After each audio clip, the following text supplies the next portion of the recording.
we are. Justin is me. I am Tom. Frank is here. And we're Plaid Lads. Lads.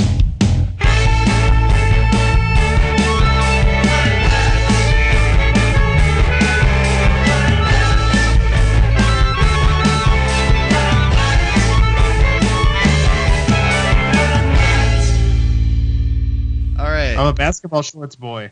I'm a jorts man myself. I'm a gaucho That's guy. respectable. It's you and John Cena. Yes. Hey guys, what do you think of my new hat? I like it. It's a PA hat, a pillow hat, Philadelphia. I got it as an impulse buy. I was buying a regular hat for my brother. It's of the new variety with the flatness. Yeah, the fitteds. Are they still like exorbitant? No, I got it for $10. I can tell because of the sticker on it. Yeah. You leave those on. That's how you know it's cool. You leave the sticker on. I can see it right there. It says $10. I feel like I look like Baby Mario. I feel like it's too big. It's pretty bulbous.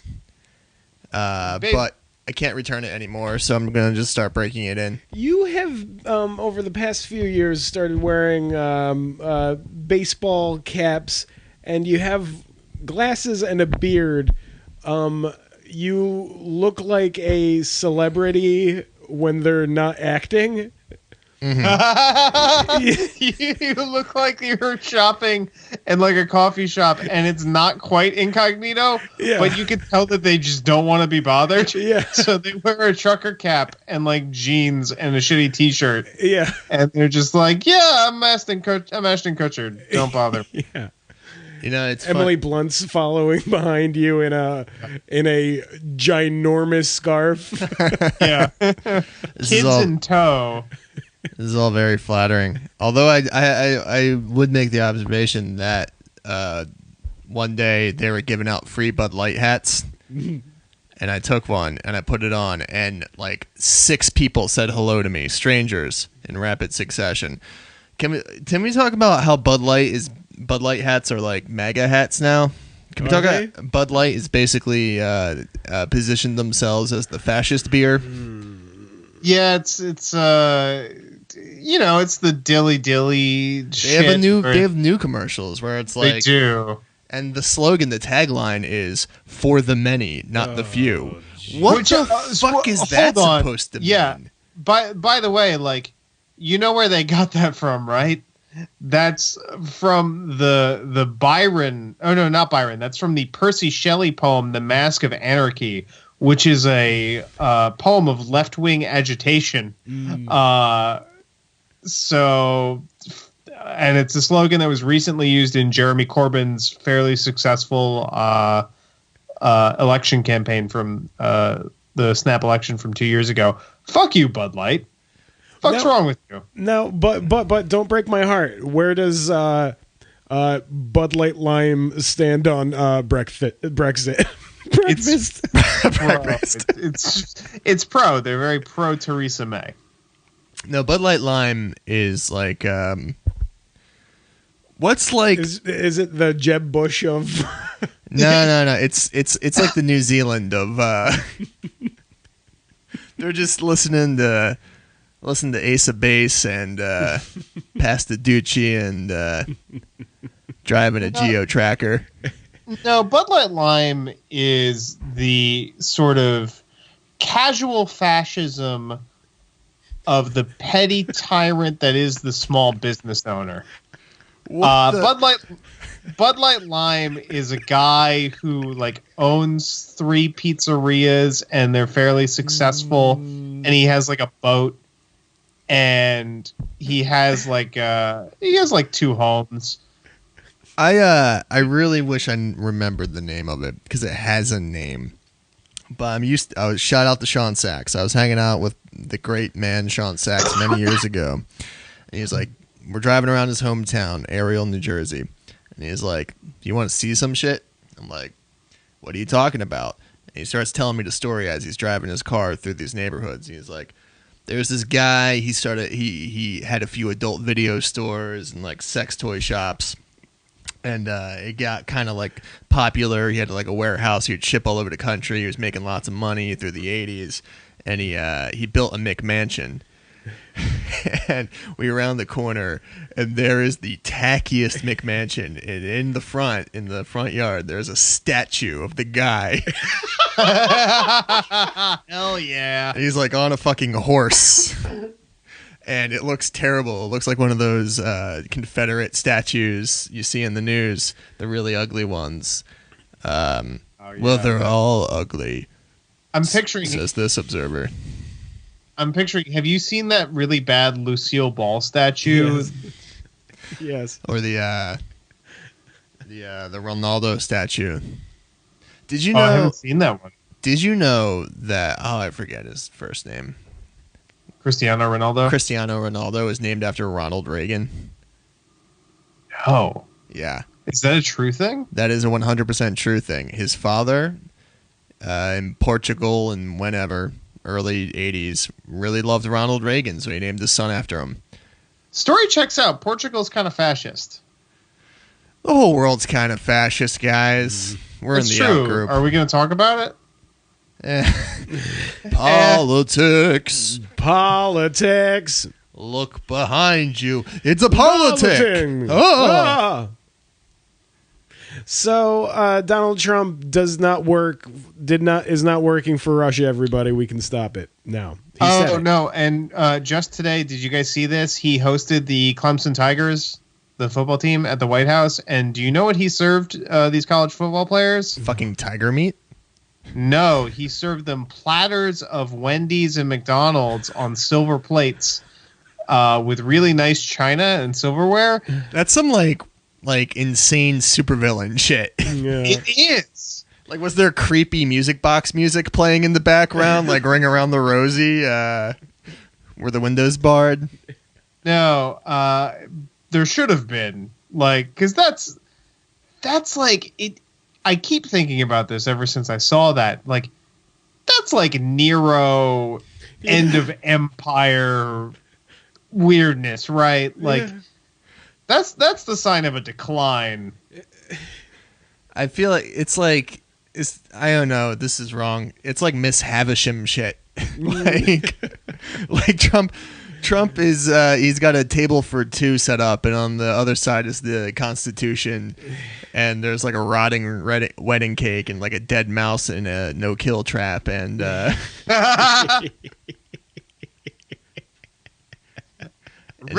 he's like my baby won't feed. And he's holding Reference to things we said off the pod. sick callback. Yeah, so the shutdown is still happening. That sucks. That's a not good thing.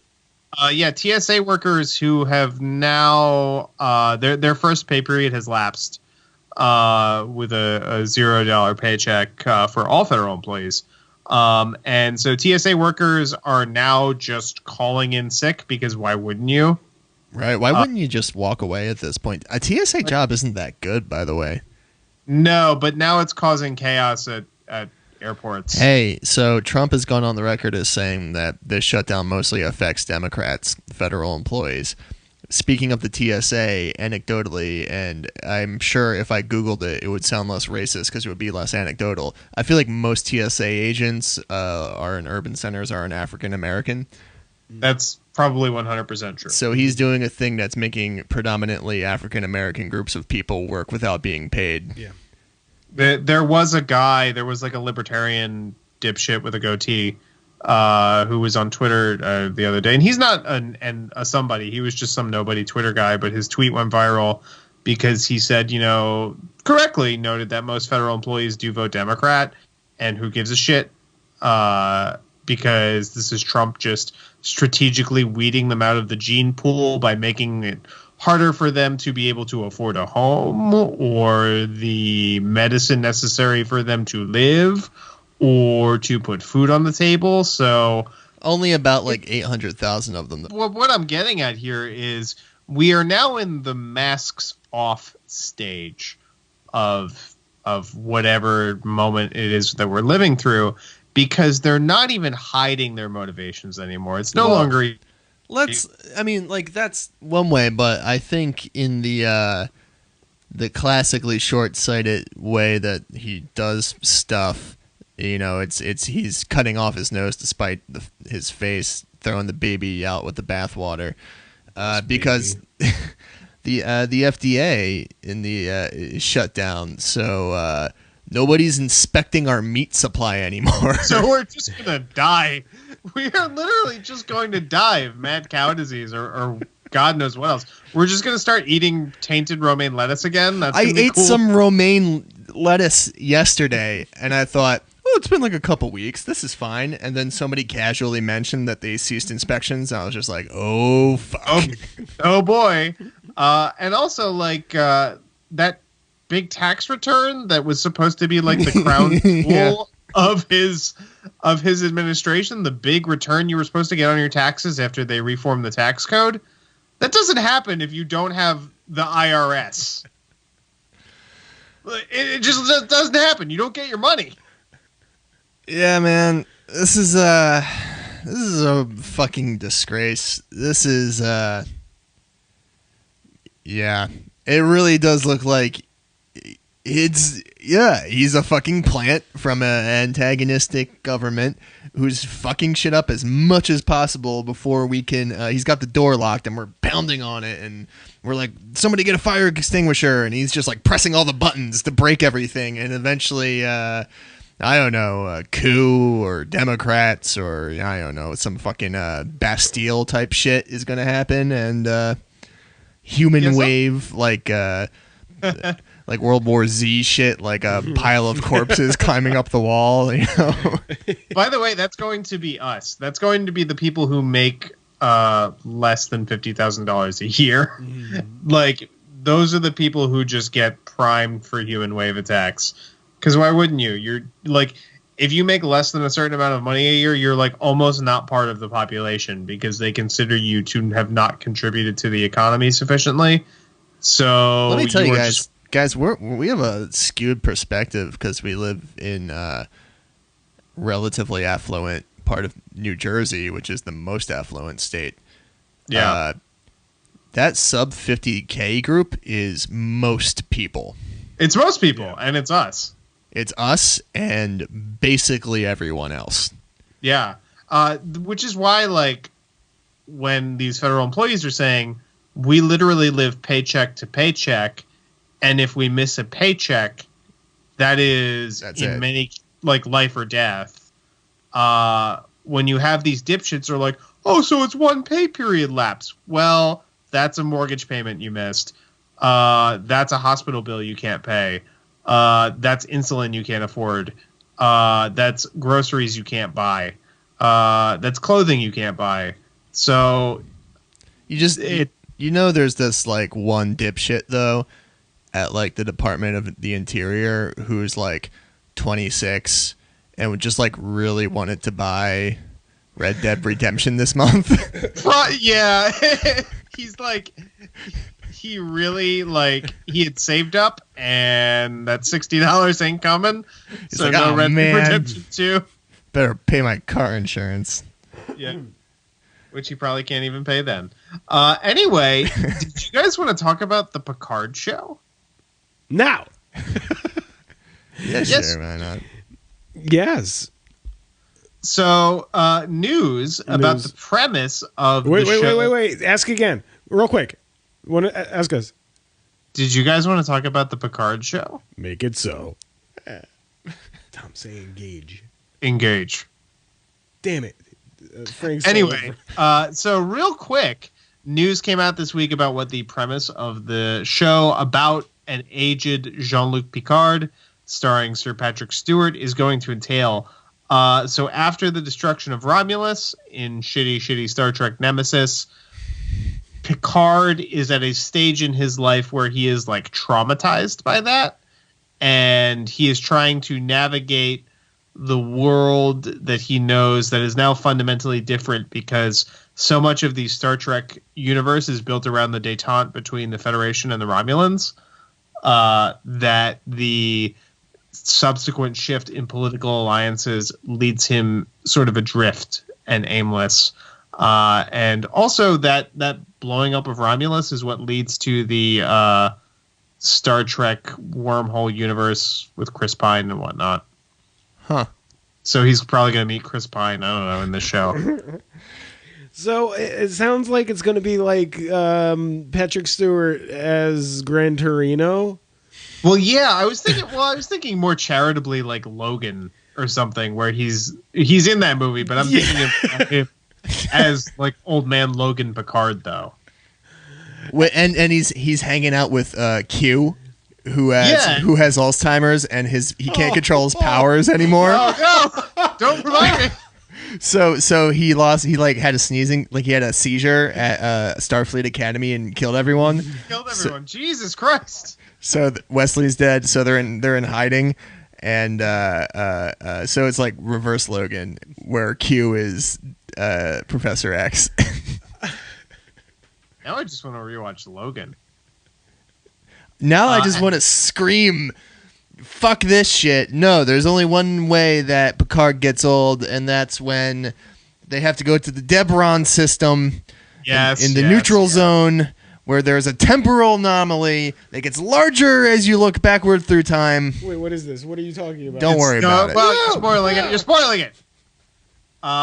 He gets space Alzheimer's. God damn it. Fuck this noise. There was no... What, the Remans blew up Romulus? Fuck that shit. Yeah, fuck that shit. I hate everything. Everything's dumb. Fuck Logan. We forgot that Justin did not get to the final episode of Star Trek The Next Generation yet. It so doesn't matter. You sons of bitches. It doesn't, but it kind of does. I feel like it does to Justin. He's not going to remember. It does to me. You're right. He probably isn't going to remember. He's not making memories right now. No. The synapses of that part of the brain long since shut off. I'm going to ask you at the end of this episode shit about the stuff I said. Jean-Luc Picard is going to the Dagobah system to nub with King Dooku. King Dooku? Yeah. Like the Dooku tree? Yeah. Legend of Zelda?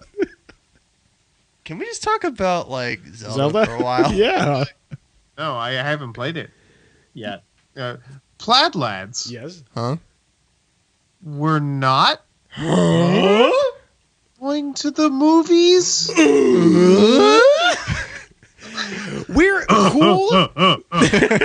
We're cool millennial dudes.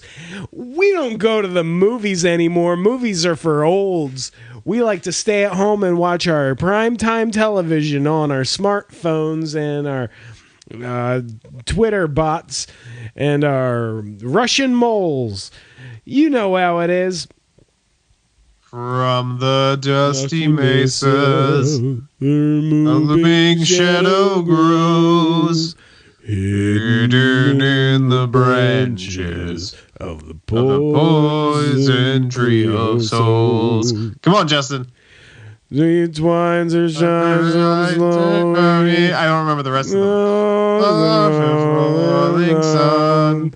And when I touched her skin, my fingers ran with blood. Anyway, this week, if you couldn't tell, we're talking about a little television show called True Detective. Anyway, so we are talking about True Detective this week instead of a movie because, as you guys probably know out there in listener land, True Detective Season 3 has premiered, starring the great Mahershala Ali, and it's a genuine true to return to form for the show because, as most people know, the arc of True Detective is that Season 1 was great, and Season 1 was like not just great, but it was like a genuine cultural flashpoint because it had sort of a lightning in a bottle chemistry between its two leads. It had a really engrossing mystery structure, and it was in the midst of Matthew McConaughey's sort of return to relevance. Say it. It's the McConaissance. There you go. That it sparked, which eventually led to him that same year winning an Oscar for a bad movie that he's good in, but it's a bad movie that you shouldn't watch, called Dallas Buyers Club. So the first season, part of what made it so successful, aside from the chemistry between Matthew McConaughey and Woody Harrelson, is that it trafficked in this sort of genuinely engrossing, macabre, hillbilly, Lovecraftian horror that gets lost in season 2 because season 2 tried to do like a neo-noir LA thing. But which could have worked. It could have, but it didn't. No. Except for one thing, which was Colin Farrell's performance as Detective Ray Velcoro. It was this perfect marriage of his character is just this pathetic dipshit drunk who gets in over his head, and he does stupid shit constantly and pays for it. But it's awesome. It's just sort of one of the truest things I've seen on screen is that character. That character that reminds me of do you guys remember in that season of The Sopranos with Robert Patrick where he gets into debt with the mob and he gets way in over his head? Yes. He hilariously tries to kill himself and fails. Yeah. What an idiot. Yeah, the Ray Velcoro character is very much in that vein, and I loved it. But unfortunately, it retained none of the charm or the mystery or the sort of dark brio of season 1. I think it is one of the finest mid-sized pieces of visual genre art I have ever seen, and that's the important thing to recognize about it. It is it is unabashedly genre. Yes, and that's what makes it good. In genre, you can go to extremes that would not feel realistic, and it feels real and can pack an emotional punch. Because the show is not existing in a mode that is very like prestige-y sophistication, it can go to more intense places and get a more true visceral reaction out of somebody because it is pulpy and it is sort of unabashedly sort of dank and grimy and gross in a way that you would not get if you had a sheen of prestige or respectability that you would get with the sort of typical HBO drama, I guess. I gotta say, one of the things that I really love about it is that it does small character things really well. In the first couple of episodes, in the first episode, in fact, when there's a mini flashback to Rust Cole showing up to Marty's house drunk for the first time, and you can tell right away that the character is drunk, but they don't explicate that until a scene or two later, when Marty says, "Oh, you couldn't even come to my house without getting a load on." And Russ says, he doesn't say like, "Oh, I struggle with this so much, I'm sorry, blah, blah, blah." He just says, "Yeah, I had a problem with it a while back." He just says, and Marty, we come to find out later through the season, also has a drinking problem, but they literally don't talk about it that much. Yeah. He will just be drinking in a scene when you can tell it's very inappropriate for him to be drinking. And he never really stops. He cuts back. He goes to Promise Keepers, he mentions at one point, which is like a semi-religious organization that people go to when they quit drinking that's not AA. His mistakes are brought on mostly by drinking, except when he fucks up those 2 teenage boys in that prison cell. That's harrowing shit. I think that's a perfect opportunity to bring up. We will get to McConaughey, but whenever True Detective is talked about, it's about McConaughey's performance, and absolutely he deserves it. He is the breakout character. He's the eccentric one. He's the one that all of the memes are about. He's the one you would go to and recognize to a Halloween party dressed as. He's the one that is being parodied on SNL and shit. Yeah. But I think Woody Harrelson's performance as Marty Hart. is so fucking incredible. Yeah. I like to, whenever I talk about True Detective and this exact thing, I like to also point out the actor who plays the rapper in Atlanta. Everybody talks about Brian Tyree Henry. Yes, he's incredible. He's playing kind of the straight man. He's playing the man who, Paper boy, I'm all about that paper boy. but everybody talks about Lakeith Stanfield, which is, yes, absolutely, he's great in it. But it's these the people playing the everyman next to this extraordinary eccentric character. Marty's plot throughout this entire thing I find very interesting. He's playing the kind of trope of the hard drinking, but as the show would normally put it, good man. Yes. He's a good man. He might drink too much. He might constantly cheat on his wife. And then tell the woman that he's cheating on his wife with that he's going to skull fuck her. Exactly. And call her a whore. But he's a good man.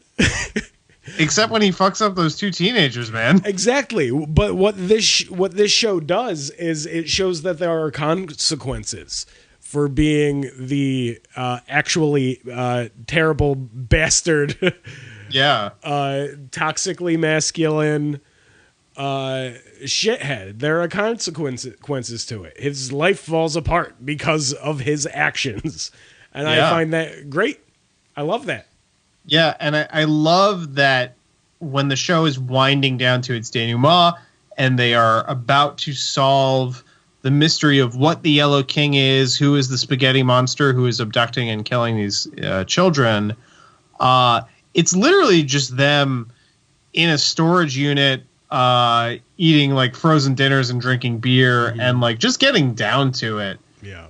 And like doing it in a fashion that's probably pretty realistic to what like two sort of down on their luck over the hill guys would probably get up to if they wanted to solve one of these their murders.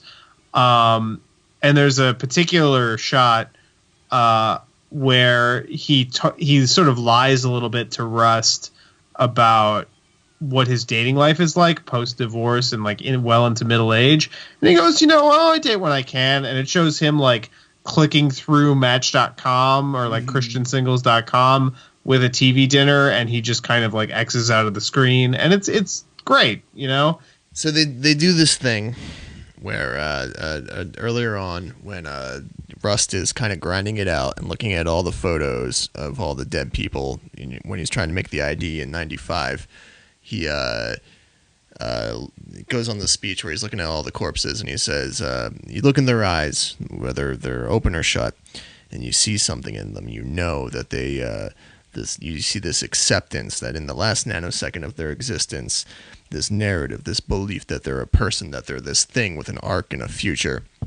They see how easy it is to let go. And at that point in the season, and indeed in the story arc, this is meant to be this like dark nihilistic thing that we all have these beliefs about ourselves, and that it's all for naught, our programming, as he calls it. But then at the last moment, he recounts his near-death experience down there in the basement after he'd been stabbed by the Yellow King, and he's telling Marty that he sank down from consciousness, and then there was another level below where he felt his dead daughter tragically killed in a car accident when she's 2 years old, and he felt the love of his parents as well. All he had to do was let go, and he did let go, but he was yanked back by the doctors, and that's why he was saying he shouldn't be here. So sort of a repainting of the same the same statement that it's so easy to let go and all this. But before, when it was this, I guess, kind of nihilistic thing, it was kind of a classic afterlife trope at the end. So I feel like they kind of set up this dichotomy of his, nihilistic anti-hero status as a foil to Marty. But it was interesting because who did the fucked up shit? Another dichotomy between Marty and Rust is there's a scene where Rust is buying drugs off of a prostitute who he meets while in the course of the investigation. And the prostitute is hitting on him, first in her capacity, but then not in her capacity, more as a person. And she says, I was kind of scared because you're a cop. And he very soberly says, as he does, that you should be scared. I'm the police. I can do terrible things with complete impunity. But what does he do? He just buys the drugs and he goes on his way. Whereas Marty, the one who is ostensibly the regular sort of guy, in the very first scene, talking with the new detectives, he says he's the regular sort of guy. He's the one who storms into the apartment of his philandering partner, who is, broken up with him and moving on with her life because she can't wait for a married man and she doesn't want to marry a married man. And, assaults her partner in her bed, terrified, holding his badge in his face, saying, "You see this? Do you know what this means?" He's the dark one. He's the darkness. He's the one who we see do these things when he beats up the kids. There is one moment that is unintentionally very funny, and it makes me laugh whenever I watch it, and I want to see if it's the same moment for all three of us. When they show the fat sheriff what's on the tape, and he just goes, "No!" and it cuts to the outside of the boat. Oh my god! It is not good for what they were trying to do, which is have it be a serious scene. It pulls back some birds are startled. It pulls back some more. You see the state of Louisiana. pulls back more to planet Earth. Space, yeah. Not good for what they're trying to do, but it makes me laugh. Yes, well, The Yellow King is by Frank probably could talk better on it. But who's the author? Ambrose Bierce. Ambrose Bierce. Is that the one I'm thinking of? Well, there is a short story called The King in Yellow by an author whose name I forget, but it originates with Ambrose Bierce. And the Yellow King in Carcosa all comes from an Ambrose Bierce short story. Robert Chambers. Yes. Which I believe in a thing he wrote, there's a play that if is read will make you go mad. Yes. Very similar to this tape. There are a lot of various and interesting influences on True Detective that I've heard about. Yeah. Including the final line being, some people think it was ripped off. Some people think it's an homage. The writer of True Detective, Nick Pizzolatto. Yes. Has come out and said that he was very influenced by many things, including like graphic novels. The final line is a paraphrase of Alan Moore, I believe. Yes, it is. And you can tell all of those influences because True Detective doesn't really feel like any other television show. There have been a lot of shows about cops. There have been a lot about occult crimes. Hannibal is pretty similar to the first season of True Detective. But this could be a comic book. Yeah, it could be. And it probably, I think he was, and I could be wrong about this, but I remember him saying that he was writing it as a graphic novel for a while. And then it just became a show pitch. I would love to see that. Yeah. Well, like what's that one you like? Harrow County. Harrow County, yes. It's very similar to that. Very similar. I love when any form of media mixes in real life mysticism. Yes. That's a thing we should talk about this show. The show itself, it is very Lovecraftian horror, but it's not a supernatural show whatsoever. No. You could interpret it that way if you were dumb. Yes, if you're a stupid person. But it is about this group of elites of people who believe in hoodoo. They are doing these ceremonies. Whether it is if they truly believe their shit or if they're just sadistic fucks who get off on It's probably that. Pizzagate is probably real, but the people that the Pizzagate people think are doing it are not those people. Yeah. It's your evangelical preachers, it's your big money Republican donors, it's your billionaires and zillionaires. It's those freaks who have no real lives because their lives just become these weird abstractions because they are inheritors to obscene wealth and privilege. So real people just become sort of empty vessels for their own pleasure, which is why you get abuses of power. And that's also what this show is about, is abuse of power on a systemic scale. Which is why, if you interpret it supernaturally, like Justin said, you are wrong and dumb. Mm-hmm. Like it hints that it might go there, but it never does. Yes. Everything that seems supernatural in the show has a very realistic explanation. Like Russ's weird hallucinations are just coming from the fact that he's a drug addict. Mm. Well, he's drug damaged from his time as an undercover narco. Which he spent more time than anyone in the history of the force or something. Is like a statistic they cite is like most people leave that undercover op after like a year. He spent like 4 with cartels just doing drugs constantly and getting probably threatened to be tortured. There's that great scene where he talks about the classic cartel move, which is to cut a dude's face off and like put a mirror in front of him and stuff his dick down his throat. It's crazy. Yeah, it's True Detective season 1, great season of television.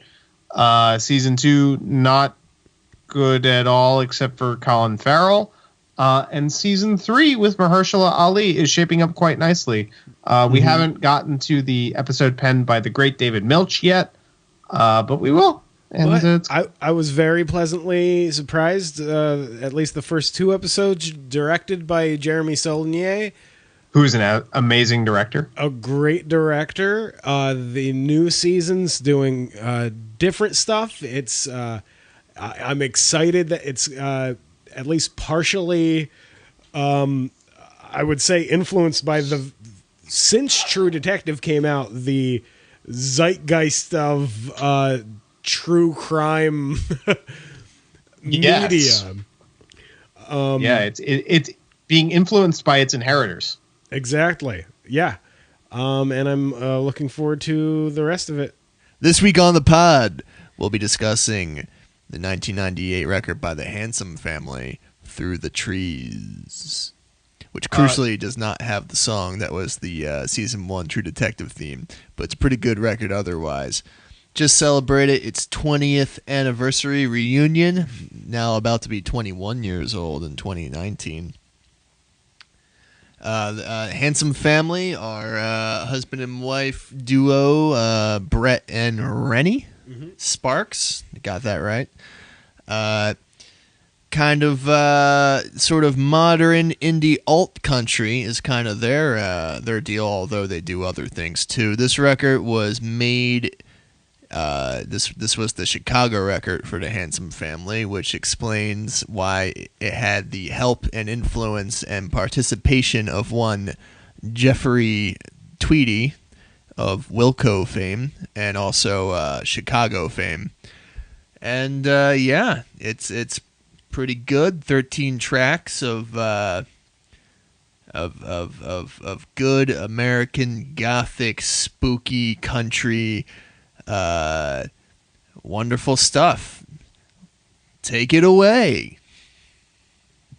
I'll just say this, and then I'm done speaking. Handsome Family are in my top 3 musical things with Tom Waits and Joanna Newsom. I first heard them, I thought, through the True Detective theme song. But then while listening to this album, I realized that I had interacted with them several years before when I was like 15. The song, oh shit, what's it called? The one where the sister dies from a snake bite and then the guy kills all the snakes. Anywho. You got it. That's the name of it. That song from this album, they performed in a weird and great, I need to revisit it, documentary on alt country called Looking for the Wrong-Eyed Jesus, where they performed it on a floating, like a houseboat, but that just looked like it was being taken away in a biblical flood. And it unsettled me back when I was a dumb child baby. But then I grew up and realized I like dark things. This is one of my favorite albums. Not my favorite album by them. Okay. But it's up there. It's dark. It's moody. It's beautiful. It's compassionate. It's empathetic. I think it's gorgeous. And what do you think, Franklin? You know what's funny is my first encounter with the Handsome Family was the song, the lead track off of this album, Weightless Again. Mm-hmm. But I first heard that song. If you guys remember iTunes celebrity playlists, when they would get famous people to make iTunes playlists that you could then download of music that they liked. Nico Case had one where she put in Weightless Again by the Handsome Family, and I for years would just listen to that song a lot and not listen to Through the Trees. And it wasn't until recently when you assigned us all this album that I listened to Through the Trees in its entirety, and I loved it. But for a while, literally my only relationship to the Handsome Family was Weightless Again. And I kind of wanted to keep it that way, because if you ever had a relationship with a band where you hear one song and you love it so much that you don't want to listen to any of their other stuff because you're worried you won't like it as much and you don't want to ruin it. That was me with the Handsome Family for a while, which I realize is silly because I like dark alt country, which I actually think should just be called country. Yeah. Right. Because this is just truer to the roots of country music than 100%. Fucking Florida County Line and whatever else people listen to, Jason Aldean. Although that Casey Musgraves record from last year is really quite good. I've turned on it. Yeah. Oh, you've turned on it? I listen more closely to the lyrics. It's just the High Horse song is just like it's just like anti-eccentric, anti-intellectual. It's more fascist bullshit. Yeah, probably.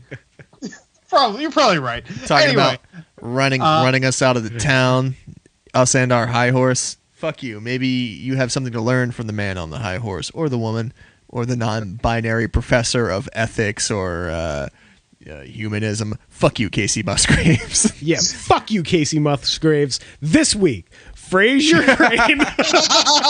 Anyway, yeah, this is a really good album, and you're right, Justin. It's a very empathetic album because it's much like one of my other favorite bands, Drive-By Truckers. How this group kind of finds deep wells of empathy for people who are on the margins of life. and renders their stories very acutely and with a lot of feeling and with really beautiful melodies and harmonies and arrangements. I've always said if I ever made a movie, I would want Brett Sparks to play the voice of God. He's got such a deep, beautiful baritone that it's also almost untrained. It's a little wild. He's not in full control of his voice. And Rennie is just one of those weird kind of people who has like weird dark trivia that she'll just pull out at inappropriate times. So a lot of their songs are about death, something that I think I'll speak for the rest of us, we all wish for. All the time. All the time. They suffer from mental disorders. Both of them. Brett Sparks is bipolar. Rennie suffers from severe major depression. I know you guys don't place much credence in it, but I've never heard or knew of anyone who I was more sure was an INFP as Rennie Sparks. The same as old Justy Pie. You guys can talk. That's Frank's anti Myers-Briggs. Yeah. I can see why some people see confirmation bias and whatnot with Myers-Briggs, but I'm just saying rusting coal is probably an INTP. What's Marty Hart? Oh, he's ESFJ or some shit. Yeah. So shout out to Lindsay. Yeah, Lindsay. Woo! What's Miles O'Brien? Because that's Frank. I just got to him marrying Keiko. Yeah. I'm INFJ, I believe, is my my Myers-Briggs test. So I guess that's what Miles O'Brien is too. Anyway, Handsome Family album. It was good, right? yeah, no, it was great. Plaid Lads love Frasier. Who? Me? You talking to me? I said, are you talking to me? Nobody else is here. Tom is. He's slowly morphing into the thing from the Goonies. Hey, you guys! This week, Dr. Frasier Crane is bought by a model woman, but she has to go on a thing, so he takes care of the daughter. The daughter tells terrible things about the mommy, but the mommy says, no, them's lies. You ain't gonna get none of this, Dr. No, fuck Frasier you, Crane. Frasier. Also, Daphne has a hilarious scene. Everybody loves it, including I. This week on Plaid Lads Love Frasier, Dr. Frasier Crane, Season 4, 81, 92. Uh-oh, here it goes. Hike. Oh, whoa! Season 1, Episode 14. Can't buy me love. Love. You can't buy me love.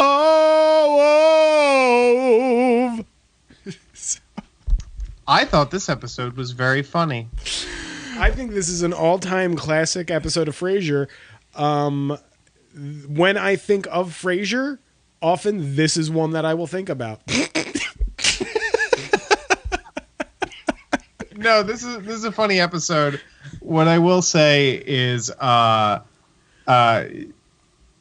Dan Butler eat my shit. No. Terrible in this episode. He's not fun. I explicitly was thinking during the limo scene that he's doing such a great, weirdly subtle performance. The character in this episode and forever is a disgusting, awful man. Yeah, can we just talk about that the whole scene with Daphne and Daphne's humor, I feel like it was all done not to combat the shittiness. Justin says it the most. I don't know. The toxic masculinity, the patriarchy, the old time kind of tropes of the way we used to treat women and the way certain men would behave. That it wasn't challenging these things. It was just kind of ameliorating them. It was just kind of improving them. Because in reality, the kind of guy who slaps a stranger on the ass after being bought by her, and his plan is to get them so inebriated that they might have sex with them, and that indeed Daphne did become inebriated.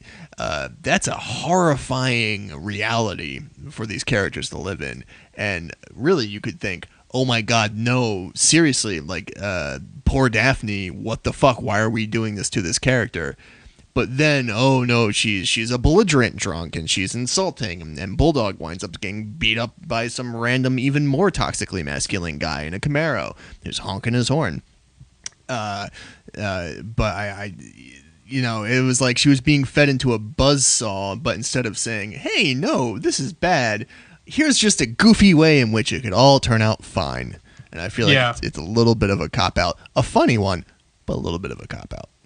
Yeah, I do get a kick of her just insulting the Bulldog constantly. That's very funny to me. I think it's just Jane Leeves is a funny actress, and she's just like you could tell she's having fun doing it. This was her best performance so far, and gave us we had a couple of we have a little stretch of Daphne heavy episodes, and I love that this is where they're developing her and we're getting a real this is where we put some character meat on them character bones. I will say, we get on the early version of the show for being very problematic with the Niles and Daphne thing, when this episode kind of proves that, like, the 90s were just problematic about horniness in general. Like, everyone in this episode is lecherous. Yeah. The central joke of the early part of the episode is that these women are just horned up to buy a guy at an auction, and they're like grabbing and being terrible. Exemplified by Roz. Yes, yeah, that's what I was just gonna say. Is like the most problematic line of the episode comes not from Niles, it comes from Roz, who buys up this poor football player for the Seattle Seahawks and just objectifies the hell out of him and says, "I know what I want and I'm taking it." It's like they wanted to question patriarchy, but they just didn't know what to do. They didn't want to do that at all. They didn't want to do that. You're probably right. But something I just thought now as you were saying that is that instead of listening to you, is that Daphne shows herself not to be a damsel in distress. Let me say, and a damsel under threat by a lecherous Niles. Now Daphne's the kind of woman who can knock him on his ass, and now that kind of changes the dynamic of Niles pursuing her. Yeah, 100%. It's a funny episode, ladies and gents. It's one of the many plots of Frasier meets attractive lady. They hit it off, and then by the end of the episode, they don't fuck because I had this question. That how do I put this? Did either of you think that his date was being a little unreasonable? Absolutely, because at the end. So the second act of the episode that Justin kind of said without grammar is that he said in a free language. The lady who bought Frasier at the Bachelor auction is this model, and they're going to have an evening together, but she's a single mother.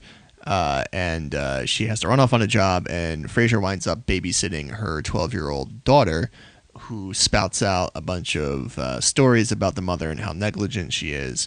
And when the mother returns for the date, Frasier has been turned against her, but then the mother informs him that the daughter was lying. You can choose to believe that. Maybe you don't have to. And Frasier looks like a big old dum-dum, and he doesn't get to have the wiener sex, so he's sad. But then he said that Freddie, his own child, might become a resentful teenager, which he does. Spoiler alert! Becomes a goth, and also there's a spelling bee. Yeah, that's the goth episodes are amazing. Klingon bar mitzvah. But if I were her, and well, let me say this: we talked about Bulldog and Niles and how bad it was in the '90s, but here is, and I'm being kind of legitimate. Here is Frasier Crane believing the woman, believing a young girl. You know? Yeah. Yeah. And the mom's reaction should be, and she does say, oh, yeah, she's totally lying. But her reaction should just then be, oh, she's lying. Sorry you got caught up in it. Let's move on with our date. Yeah. And be adults. Yeah. Why would she be insulted? Like, yes. My sociopathic child is a convincing liar. Sorry. Yeah. Because we wouldn't get some of the best lines ever. Like when she shows Frasier her bare shoulder in her backless dress to reveal that she doesn't have a tattoo. Yes. And she says, do you see anything? And he says, no, but then my eyes are tearing. Yeah. Kelsey Grammer is particularly good in this episode. We get some great Frasier faces. What I'm realizing with this rewatch is I always thought of Frasier as the bad guy. And at least this early season, maybe it does change. But Niles is a piece of shit, and Frasier's a legitimately good man. Yeah, no, and that holds true for pretty much the entire show. You moralists. They're just people living out the expression of their initial conditions. Time is a flat circle. Not gonna die.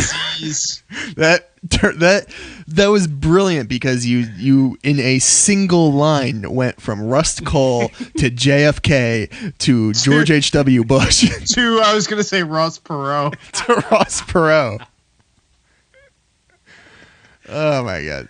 Okay. Anyway. Recommendation. Yeah. Whoa, no. Shut up. Shut up. New segment. Frasier episode. What do you rate it? Do you on a scale from Bulldog to 3 Eddies, what do you give it?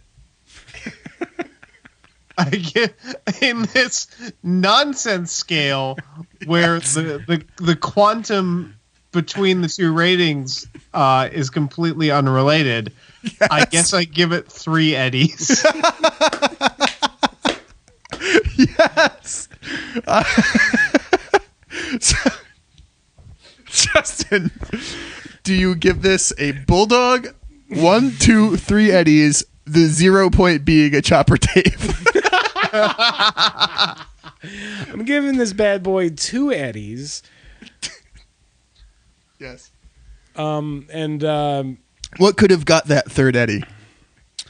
if it had some Chopper Dave. If that's Or the loud guy. that, AKA. So what are we reading? What are we watching? What are we listening to? I would like to recommend 2 things to you on this fine evening, ladies and gentlemen. One is a podcast I previously have recommended, Teen Creeps, hosted by Lindsay K. Ty and Kelly Nugent. I continue to recommend that. But they also have a second podcast called Public Domain Theater, which is ending its 50-episode run, which you can go and listen to all of. It's great. They, with a guest usually, will read a piece of public domain short fiction while doing some goofs over top of it. It's hilarious, and you also get to hear a short story read to you. It's very good. I would also like to recommend the DC Comics Exit Stage Left, the what's it called? Puss in Boots? Snaggletooth. Snagglepuss Chronicles, a retelling of the Hanna-Barbera character Snagglepuss, reset in 1950s New York City during the HUAC trials, House Un-American Activities Commission. Snagglepuss is loosely based off of Tennessee Williams. He is a closeted playwright. Huckleberry Hound is another closeted writer. It's the Cold War. It's the Stonewall Inn. It is a beautiful piece of imaginative fiction based in our past, but also saying something about our present and, God help us, future. Fuck you all. So my recommendation for this week is a book written by Jeff Gwynne, who is a journalist who previously did a very popular book about Charles Manson that was just called Manson. And this book from a couple of years ago is called The Road to Jonestown, Jim Jones and the People's Temple. It chronicles the life of Jim Jones from before he was born and like the circumstances of his parenting, right to the massacre at Jonestown, in which roughly 1,000 people were forced to commit suicide in British Guyana because they were a part of a crazy cult that he ran. And it's tracks the Jonestown cult, which is the People's Temple, through its beginnings as a legitimately good organization, as a left-wing socialist organization dedicated to ending racial injustice. And it just shows that, like, just because he had good intentions politically, he was also this nutso megalomaniac who didn't actually believe in that stuff. He just wanted that ideology to wield power over people. So his intentions were good, but his actual motivations were bad. And it ended up leading to the deaths of many people who should not have died, including an American congressman who was shot in an airfield when he tried to investigate the People's Temple's camp in Jonestown in Guyana. And it's a great book. It's very extensive. It's very detailed, and it's very chilling at the end. Check it out. The Road to Jonestown. Next week on the pod, what are we doing? So we're doing Stanley Donen's masterpiece Charade, which we previously were supposed to do when we did that fucking piece of shit Christmas Chronicles. And we're then doing the Mitski album Be the Cowboy, which was a huge hit last year. And none of us three white guys have listened to it. We're doing this because we haven't listened to it. We feel like we should, and we're going to come at you with our reactions. And then we're doing whatever is the episode of Frasier after the one we just did. You can't tell a crook by his cover. You can't tell something by its cover. You can't tell a crook by his cover. You can't tell a crook by its cover. That's Frasier Season 1, Episode 15. The 15th episode. Bye-bye. Of Frasier. Bye-bye-bye. Bye, babies. Bye-bye. Bye, my sweet babies. The Plaid Lads is available on Apple Podcasts and the Google Play Store. At PlaidLadsPod on Instagram and Twitter. Email us at plaidladspod@gmail.com. Justin's band is at Welcome to Wonderballs on Instagram and welcometowonderballs.bandcamp.com. Also, at Somethings That Made Me Cry on Instagram. Tom's band is Elbow8, elbow8.bandcamp.com and at Elbow8band on Instagram. Music by Tom Donahue, who also engineers, mixes and edits the show. Please leave us a rating anywhere you can on the internet or maybe a public bathroom stall. Goodbye.